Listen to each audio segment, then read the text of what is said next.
Hey there, Steve from Richmond Brothers here. A lot of people we talk to today are familiar with how estate planning works. They know they will need a will or a trust, and many are aware that beneficiary designations can override those documents. We've had a number of conversations around this lately. So the issue usually is not lack of information, it's something a little bit more subtle than that. Where things tend to break down is in how everything actually works together. Over time, people make good decisions, just not always in the same place at the same time or with the full picture in mind.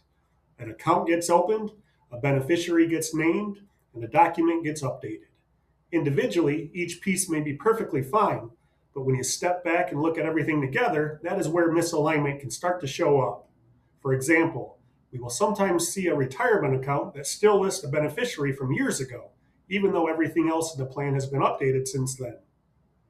In other cases, everything is technically correct, but the way the accounts, beneficiaries, and documents are structured together would lead to a very different outcome than what someone thought they had set up.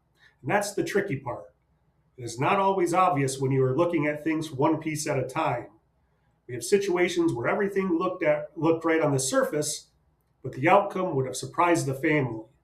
Not because they did not plan, but because the plan was not fully coordinated. So, one of the most helpful questions to think about is this: not just do I have the right documents, but has everything been reviewed together as one complete plan? Because having the pieces in place and having them aligned are two very different things. If this is something you have not revisited in a while, it may be worth taking a second look. Sometimes it is not about making big changes. It's just about making sure everything is working together the way you intended.